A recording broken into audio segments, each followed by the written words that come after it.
मेरा नाम भीम सिंह चौहान जी, अध्यक्ष यहाँ corporate sector retirees coordination committee का जिला सोलन और हिमाचल प्रदेश संघर्ष समिति का भी अध्यक्ष हूँ, कॉर्पोरेशन के रिटायरीज कॉर्पोरेशन जो सेक्टर है। और आज यहाँ हमने एक अपनी मीटिंग का आयोजन किया था, जिसमें आपने देखा कि 18 बोर्ड और कॉर्पोरेट सेक्टर के सभी सेवानिवृत्त कर्मचारी हाजिर रहे। तो आप लोगों के माध्यम से हमने पहले भी सरकार से बहुत बार अनुरोध किया है, आज भी उसी सिलसिले में यहाँ इकट्ठे हुए थे। एक मीटिंग थी कि सरकार हमारी पेंशन बहाल करे। माननीय मुख्यमंत्री महोदय ने जब भी हम मिले हैं राज्य स्तर पे और जिला स्तर पे, हम पूरे प्रदेश में हमारे प्रतिनिधि मिले हैं, चंबा, धर्मशाला, सोलन, शिमला, सिरमौर, ऊना। तो माननीय मुख्यमंत्री ने हर जगह यही आश्वासन दिया है पिछले 1.5 साल से कि हम बहुत जल्दी कॉर्पोरेट सेक्टर के कर्मचारियों की पेंशन बहाल करने जा रहे हैं। और लेकिन 1.5 साल से अभी तक किया कुछ नहीं है, आश्वासन के सिवाय हमें कुछ मिला ही नहीं है। उन्होंने यहाँ तक कहा था 18/5/22 को, जब हम पहली बार मिले थे, कि वो खुद भी एक कर्मचारी के बेटे हैं और वो पेंशन का महत्व समझते हैं। तो हम लोगों को बड़ी उम्मीद जगी थी पूरे प्रदेश के कॉर्पोरेट सेक्टर के कर्मचारियों को कि अब बहुत अच्छी कुछ न्यूज़ सुनने को मिलेगी। लेकिन अभी 1.5 साल में कुछ भी नहीं हुआ इस विषय में।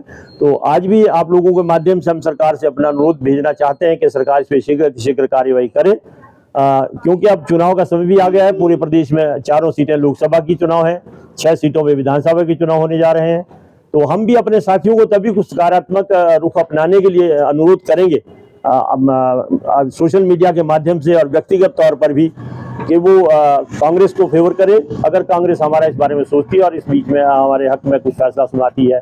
हमने अनुरोध किया, अभी 2 तारीख को हम शिमला में राजीव भवन मिले थे, वहाँ इनके मंत्रीगण भी थे और संजय अवस्थी जो हमारी मध्यस्थता कर रहे हैं, जो CPS भी हैं और अभी कार्यकारी अध्यक्ष भी उनको बनाया गया है, तो उनसे भी अनुरोध किया था। उन्होंने भी कहा कि वो माननीय मुख्यमंत्री महोदय इस विषय में बातचीत करेंगे और बहुत शीघ्र इसमें कोई पॉजिटिव रिस्पांस देंगे।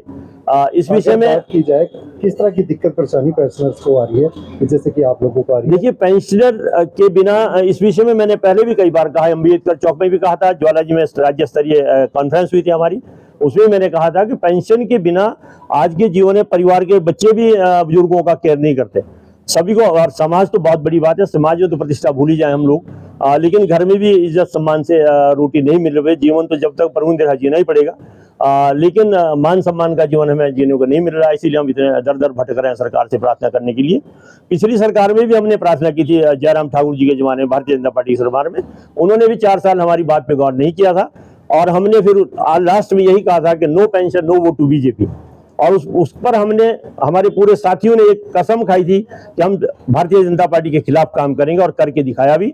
आप लोगों को मालूम है कि इनके 500 से लेकर 1000 के बीच में 17 MLA जीते हैं कांग्रेस के। तो इतने, इससे ज्यादा कर्मचारी के निर्वाचन क्षेत्र में कॉर्पोरेट सेक्टर के हैं और कॉर्पोरेट सेक्टर ने एक तरफा मत डाल करके ये दिखाया था कि no pension, no vote to BJP. और सरकार को इस विषय में अभी से विचार करना चाहिए ताकि हमको सरकार के प्रति पॉजिटिव हमारे कर्मचारी, सेवानिवृत्त कर्मचारी भी सोच सकें। और 6700 का सवाल नहीं है, मैंने कहा था कि सभी 1200 को रिटायर है, सेवानिवृत्त है और सबका समाज में कुछ ना कुछ पहचान है, रुतबा है। तो 100 वोट तोड़ना या जोड़ना हमारे लिए कोई बहुत मुश्किल बात नहीं है। तो 6000 ना समझा जाए, हमको 6 लाख समझा जाए। सरकार से मैंने पहले भी कई बार अनुरोध किया है। और जो अभी जो है कितनी पेंशन मिलती है और किस तरह का खर्च चल रहा है? देखिए, घर का खर्चा तो बहुत ज्यादा है, बच्चों पर निर्भर करते हैं। अभी तो पेंशन तो मिनिमम 1000 रुपये और मैक्सिमम किसी को जो 3200-3300 से ऊपर किसी को पेंशन नहीं मिल रही है अभी तक। तो अब आप खुद अंदाजा लगाए कि 1000 रुपये तो मेरा ख्याल किसी का खर्चा, चाय का भी खर्चा नहीं चल सकता एक आदमी का एक महीने भर के लिए।